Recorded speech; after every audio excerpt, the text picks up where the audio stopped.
It's the Ross Tucker Football Podcast. Oh, yeah, it is. But it's not just any Ross Tucker Football Podcast. It is a teaching tutorial Thursday presented by DraftKings, America's #1 rated sportsbook app. Although we kind of did the old dipsy-do on you. We had Greg Cosell on a Wisdom Wednesday, and we've got Professor Andrew Brandt on a teaching tutorial Thursday. Great timing, because I can't wait to talk to Andrew about the NFL vaccination stuff, the players with the OTA stuff. There's a lot going on to get to with Andrew, of course, the host of the Business of Sports podcast. Speaking of business, though, it's the last show of the week, at least the last live show. You can, of course, go ahead and listen or watch at YouTube, Even Money, Fantasy Feast, College Draft. I know a lot of you do. I would love if more of you would just try one other show. But the point is, since it's the last show we're recording this week, we got to get down to business, give out some winners. It's a Winners Thursday. I want winners. I want people that want to win. Really simple. All you have to do is spread the word via social media at Ross Tucker NFL, at Ross Tucker Pod. That's what Chris Golian did, Golian. He retweeted one of the Joe Banner videos at Ross Tucker Pod. Chris, it's that easy. Hit me up with an email, buddy, ross@rosstucker.com. Let me know what you want. By the way, for those of you watching on YouTube, I just found I had missed this press pass. Browns Giants from early in the season with my face on it. Looking pretty good, huh? For those of you checking us on YouTube, go ahead. Let me know if you want that, Chris. Sponsor confirmation email winner, Jason Massapust, who, by the way, I think he works for the Brewers, which is very cool. He took advantage of the Express VPN offer. Why would you not? It's like 6 free months, and you get to check out any shows you want. So congratulations, Jason. Let me know what you would like. And the YouTube shout out goes to Matt Rizzo. Matt, I'm literally going to do a cameo style video for you like I just did for somebody that paid for it, except you get it for free. So email me, ross@rosstucker.com. Let me know who you want me to give the shout out to and for what reason. It is Big Show time. The Big Show. All right, he is the man. He's the host of the Business of Sport podcast. And I got to tell you, Andrew, the last 3 days, you'd be proud of me, I was in Cleveland at the Cleveland Clinic taking advantage of one of the collectively bargained benefits you get as a former player called the Brain and Body Assessment. I'm telling you this because, number one, that's why I had to switch around the schedule this week. Number two, I haven't had a chance to check out the Business of Sports yet. Number three, I tweeted about it. Highly encourage any former players that listen or watch the show. I'm meeting with the leading neurologist, cardiologist, nutritionist, orthopedic surgeon. It was unbelievable.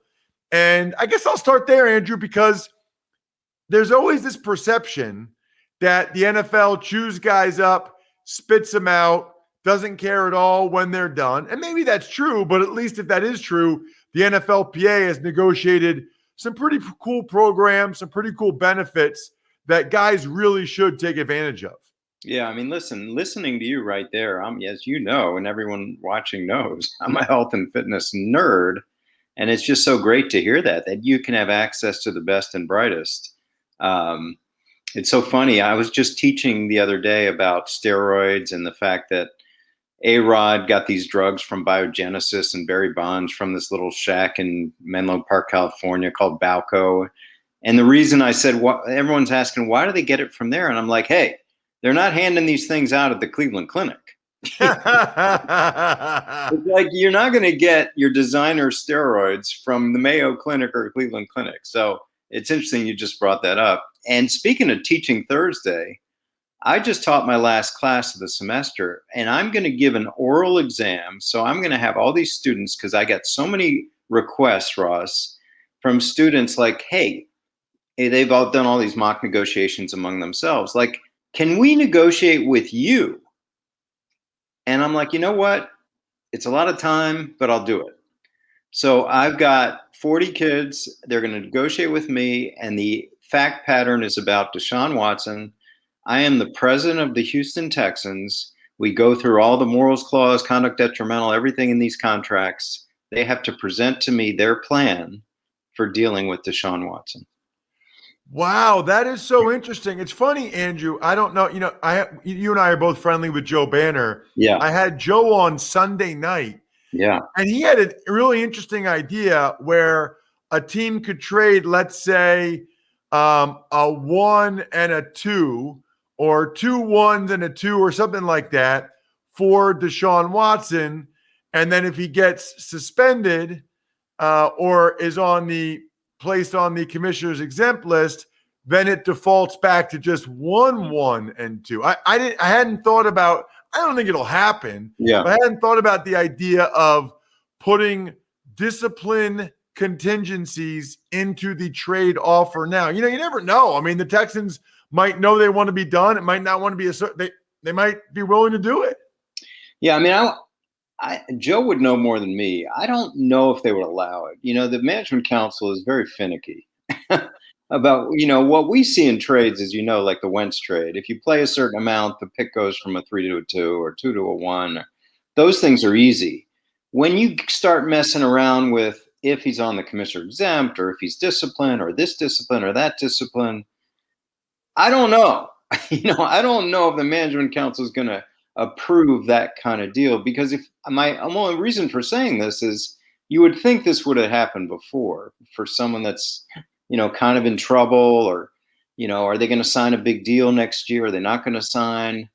And then, with the Texans, you have the issue of they just signed them too, and all the dead money. And there's so many issues involved. That's why my students can be very creative when they negotiate with me about this. But just to get that out of the way, Ross, that continues. And I don't think we've talked since Nike, Beats by Dre, and H-E-B stores pulled away from Deshaun Watson.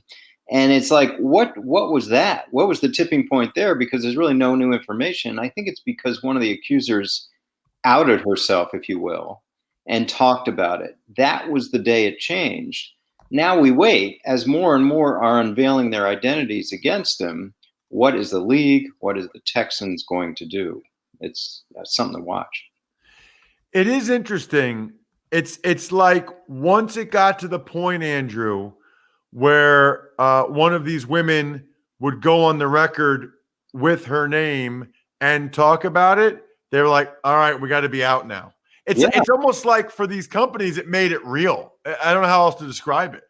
Yeah, I mean, think about that. In one day, Nike, the H-E-B is the grocery chain, Beats by Dre, they're gone. They're gone. And you're right. Something tipped the scales for them. And now you wonder, I mean, again, 2 months ago, it's like, oh, who's going to be at 5 number 1 draft picks for Deshaun Watson? Of course, that's not happening. And I don't think anyone's trading, even if there are contingencies. So now it comes down to the Texans. What are you going to do? Are you going to leave it to Roger? That's what all these teams seem to do. Leave it to Roger. Yeah, he'll take care of it. He'll commissioner exempt him. He'll suspend him. He'll discipline him, whatever. You do wonder if one of these teams says, I don't want to wait for Roger. We're going to do X. And the ultimate X is a release. I would have told you 3 weeks ago, no way in God's green earth would they ever release Deshaun Watson. I don't know now. I don't know. Wow. There's some other things I want to get into. I feel like we spent a lot of time over the last couple of months on Deshaun Watson. The NFL came out and said, if you want to be in tier 1 or tier 2, you must be vaccinated. So it's so interesting, Andrew, because it's like they're not mandating that you get vaccinated, but if you have one of those jobs, like you're a coach or a trainer or you're in the equipment staff, you got to get vaccinated if you want to keep that job, I guess, or keep the role. Yeah, I'm not too upset about this in terms of whatever you want to call it, rights, or there will be lawyers, how I always say it on Twitter. I just think this is a private business. And a month ago or 6 months ago, we're talking about, oh my God, would the NFL or the NBA or Major League Baseball, would they jump the line because we had limited supply of vaccines? Now, supply is not an issue. Supply is not an issue. Millions being vaccinated every day. So I think it's in the right of employers to do this, to say, yeah, I mean, you want to be in our group, you're getting vaccinated. And if they have religious objections or other objections, that's something you got to deal with. But if you're going to be around our team, and we're talking about going into year 2 with COVID, and we're talking about playing, not just like last year, we're actually talking about stadiums and all that stuff. So I understand it. And the NFL has taken some positions. We're going to talk in a minute about their position about players sitting out workouts. But they're like, hey, it's like last year in a different way. Like, we're full steam ahead. Like, you're in or you're out. And the NFL is saying, come on this train, be vaccinated, we're going. So here's my question, Andrew. Do they have to agree to the vaccine incentives with the NFLPA? Like, clearly they want as many players to get vaccinated as possible. They can't mandate it, but I think I saw some memo earlier, some tweet that if 75% of the guys in a position group, have gotten vaccinated, they don't have to wear a mask during meetings, something like that. Does that have to be agreed to with the NFLPA, or can the NFL just do that? And what do you think of those incentives to try to get the players to do it? It's a good question. We went through the sort of CBA after the CBA about playing through COVID last year. Now we're in part 2 of that. I have not heard of any reach out between the union and the league or vice versa about vaccines. Again, I'm speaking off turn here, but I do think this seems to be in the rights of the team, just like we're talking about with tier 1, tier 2 employees. We want to have herd immunity basically within our team. So we want you to be vaccinated. As far as demanding it or holding your arm while they jab you, they can't do that. But again, this is a private industry as big as the NFL is. And if they want to require that for their employees, just like some business down the street from whoever's listening, I assume they can. Let's get to the NFLPA, NFL offseason stuff. Been a really busy week. Yeah. Where several teams have come out and said, we're not showing up. As a team, we're not showing up, which is a little bit interesting that they are making an announcement that they're not going to attend something that is already voluntary. Well, the voluntary workouts have been an issue for years and years about it's not voluntary. It's certainly not voluntary for marginal players trying to make the team. And now we have a line in the sand drawn by J.C. Treader and the NFLPA saying, hey, it worked great last year, the virtual offseason, let's do it again. But this, like everything we just talked about, the NFL is not into virtual offseason. They will for a while, but starting mid-May, you're on the field. And that's where the rubber's going to hit the road. Now, I did see the Broncos kind of back off and say, hey, we didn't know it's like not really starting till mid-May. We thought it was starting earlier. We're going to reassess. Brandon McManus said that. But this has been the priority of the union for years, less on-field time in the offseason. Now they're taking it to the extreme. And I don't know what you think, but what they're trying to say is that, hey, we had a great 2020, we had fewer injuries, and there was no drop-off in performance or quality of play by not having an offseason. That's fine. But the question is, if you can have an offseason because we're past where we were in spring and summer of 2020, why not? And that's what the NFLPA agreed to with voluntary workouts forever. So I think that this is going to be an issue. Now, we haven't even talked about my expertise, which is the business side. So there are tons of workout bonuses, and primarily from the team that can blame me for it, which is the Packers. And evidently, they're not going to go to teams like the Packers and demand that because the Packers have $5 million tied up in workout bonuses. And again, I'll just say right here, quick background. I came into the Packers. Everyone was not showing up in the spring. They don't want to go to Green Bay. They want to stay in Florida, Texas, California, wherever they're from. I decided I'm going to change this. I'm going to break off money in all these new contract negotiations. If you're supposed to make $1 million, you're making 900. We're putting 100 towards workout. You're supposed to make 5 million, you're making 4.5 million. 500 towards workout. And I would sell it to the players and agents that you could get your 500,000 now would not be salary. You'll get it in the spring. Isn't that great? But everyone wanted to stay where they were. They wanted to send in reports every day from Texas or Florida. And I'm like, no, we're establishing a culture here. You got to be here. So now it's in every Packer contract, a veteran, including Aaron Rodgers. So they're not going to miss that. Then the average rank and file player, people don't talk about this, is making like 270 a day for per diem for works outs. Now, to the stars, that means nothing. But to an marginal player on the bottom of the roster, yeah, they want that. So I think it's going to be really hard to keep players out, not stars, but keep out the rank and file. You know, I was not necessarily a marginal bottom of the roster player, Andrew. I was probably somewhere in the middle, but I liked going to the offseason program. Mhm. I mean, and now it's $270 a day. By the way, free breakfast, free lunch, healthy that they make for you. Free breakfast, free lunch. You're working out with your teammates and or guys maybe you're competing with the spot for. You're getting that extra money. I mean, $270 a day. I mean, you're talking they get paid for 4 of those days, right? So $540, you're talking over $1,000 a week. Whereas all your buddies are paying money to go to Gold's Gym or whatever. Right. You're getting over $1,000 a week to work out.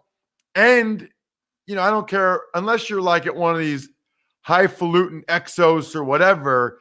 It's not the same as being at your team's facility. I don't understand why the NFLPA is doing this. I really think, listen, it's voluntary other than the mandatory minicamp. If they want to fight over the mandatory minicamp and make that voluntary, okay. But other than that, voluntary means voluntary. Guys that want to do it, go ahead. Guys that don't. I mean, when I was in Buffalo, Andrew, a lot of guys didn't come. They didn't want to, same with, they didn't want to be in Buffalo. So a lot of the star players weren't there in the offseason in Buffalo. I mean, this is where we as talking like a front office executive now, where we saw talent because, like you just said, the stars aren't there. And the most obvious example is a guy named Aaron Rodgers, because Brett Favre would never come for the offseason. So Aaron Rodgers ran the team for 2 years, and we saw, and we were comfortable turning the keys over to him based on those 4 months every offseason that he handled the team, and guys were like, oh my God, this guy's great. So, yeah, I mean, I don't know what's behind the union making this a priority. I don't want to get into any arguments, but to me, why didn't they make the 17th game the priority that they're making off-season workouts? I mean, come on. You talk about what's important. So they're not fighting as hard for a 17th game in season as they fight against off-season workouts off-season. So that's interesting. What about you mentioned the Packers? There's like this weird Aaron Rodgers Packers contract situation, maybe not. There's all these reports that come up every week. What does your gut tell you is going on there? I'm seeing it very practically. Like, what's the reasoning for all this reports? I mean, he has a contract. He has 3 years left. They're not going to extend him. They don't need extra years out of Aaron Rodgers because they have a backup plan. They have a succession plan, which they will go to either next year or the year after. So I don't understand. And then if you're talking about restructure, well, why do you push dead money on a guy that's going to be gone in a year or two? Listen, do I think it's a shock that Aaron Rodgers is going to be gone? Yes, but he is. As I've said for a year, they took a player in the first round, like they took Aaron Rodgers. We took Aaron Rodgers. He's going to play, not backup, not come in when Aaron's injured, eventually play. And that means somewhere else for Aaron Rodgers. Aaron Rodgers will not retire as a Packer. I've said this for a year. It pains me to say it. So I don't know what the issue is. Like, why do you want to do a cap restructure and push dead money on him? Do it for someone else that's going to be there for 3 years. And why do you want to extend a guy that's not going to be there even for the 3 years he's got the contract for? Now, if the argument is you got to give Aaron Rodgers free money because he was MVP, forget about restructure or extension. Just give him money, more than he's supposed to make. Okay, do that. And if the Packers are balking at that, then I understand it. So, Andrew, I mentioned earlier the Business of Sports. I haven't had a chance to check it out this week. What's on this week's episode of the Business of Sports podcast? Hey, Ross, I watched about probably half my quota for the year of golf. And I was intrigued like everyone else on this Hideki Matsuyama. And oh my God, I'm thinking, what a marketing bonanza is coming from Japan. Really humble guy, drives a minivan, and the massive sports market in the Far East. So I looked around, read some articles, and sure enough, the guy who was talking about it in a couple articles was my colleague at Villanova. I haven't met him. He's in the marketing department at the business school, named Ray Taylor. So I brought him on. We talked about this figure that's being bandied about, $1 billion in future marketing for Matsuyama, which he thinks is a very realistic number. And then it moved over into sort of Beijing Olympics and potential boycotts. A lot of talk about sort of the Far East in sports. I thought it was really interesting. So he's on the pod this week. You know, you were the first one I saw tweet, Andrew, this will be worth hundreds of millions of dollars. And you were right, evidently. Like, that is unbelievable. Yeah. I mean, what he pointed out on the podcast to let people listen is, you know, you don't really realize the longevity of golf. So if he's 29 now, you know, he's got 30 years left. He's got 30 years. So could he make $1 billion in 30 years based off this tournament? Yeah, he could. Check him out on social at Andrew Brandt. And more importantly, check him out on the Business of Sports podcast. What a cool guest this week. Thank you so much, Andrew, as always. Always love it, Ross. Thanks. I always love the ridiculous deals that my dudes over at DraftKings are giving you.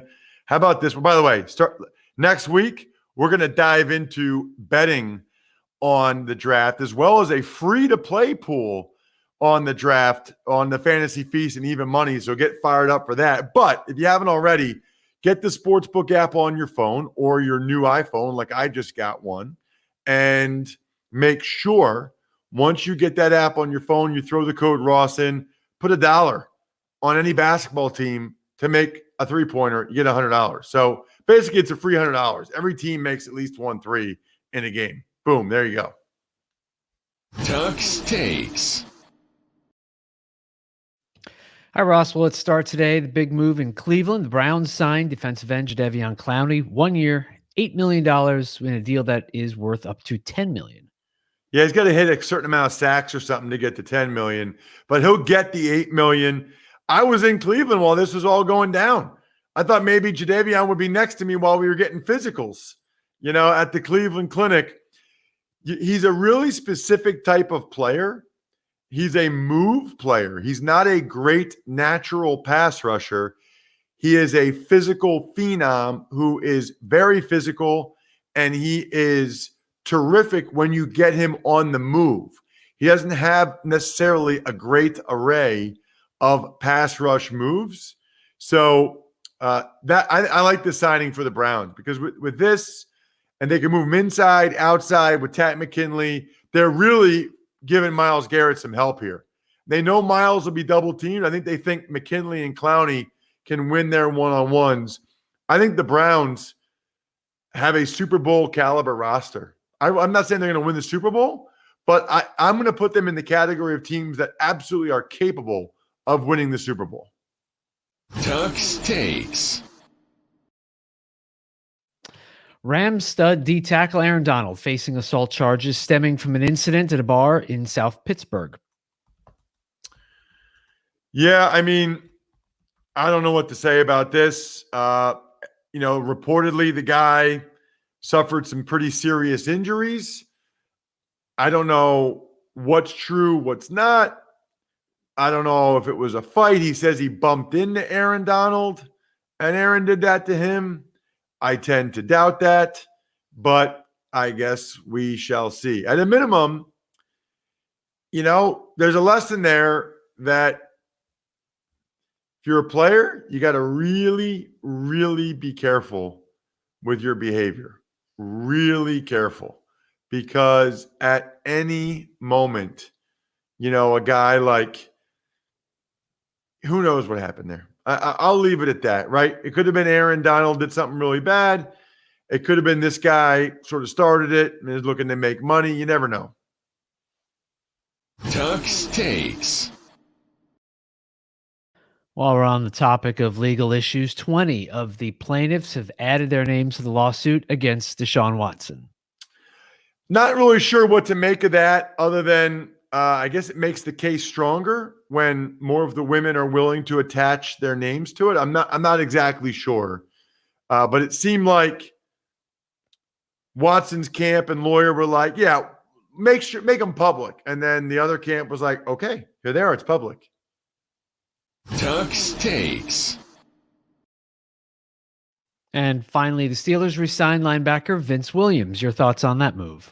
Well, what's interesting is there have been a number of signings in the last couple of hours, Bri. The Seahawks got Aldon Smith. So they're throwing a lot of stuff at their pass rush problem.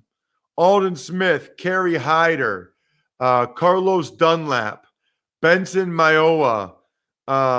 They're throwing a bunch of guys at it and hoping, see who they can get the most production from out of that group. They probably know a couple of them will probably hit, a couple of them won't. So if they put 4 in there, they'll get something from a couple of them. I kind of like that. Falcons signed both Cordero Patterson, who I'm looking forward to seeing in Arthur Smith's offense, if he can use him creatively, and Duron Harmon. And then Vince Williams. Vince Williams got cut by the Steelers earlier this offseason.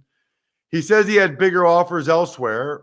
Maybe he did, but this happened a couple times this year where Carlos Dunlap's an example where they had to cut guys under the cap, but then once they're under the cap, they're like, and they see what the price was for the guy, they were happy to bring him back. I'm happy, by the way, to bring back the Football Feedback Show, the YouTube exclusive show where you guys come on the screen and get a chance to ask me any question you want, but we're not getting enough entries. So no football feedback till I get more entries. Take advantage of any of the sponsors. Send it to me, ross@rosstucker.com, especially Keeps, and you can be a part of the next football feedback. But got to have at least 5 to 10 to do it.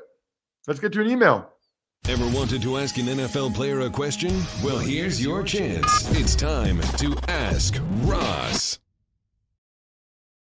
Email address is always ross@rosstucker.com. And if you take advantage of one of our glorious sponsors, anything you do in life anymore, you get an email for it. You get an email confirmation. Send it to me, ross@rosstucker.com, and I will go ahead and read and respond to it on the show. And you might even be the winner where you get a signed picture or press pass or card or whatever. What do you got, Brian?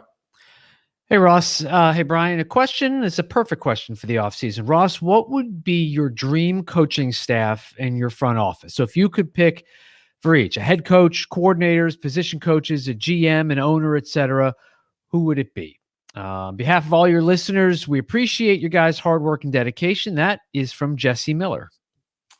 Ooh, that's a tough question to figure out sort of on the spot like that. I think for owner, it's Robert Kraft. I think that's an easy one for me. Gives the resources. Players love him. Lets the people he hired do the job. I think Robert Kraft would be the owner.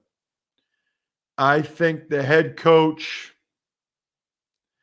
that's a close one for me between Andy Reid and Bill Belichick. I think I'll go Belichick because he was probably the most impressive coach I was around on a different level. So I'll probably go Belichick there.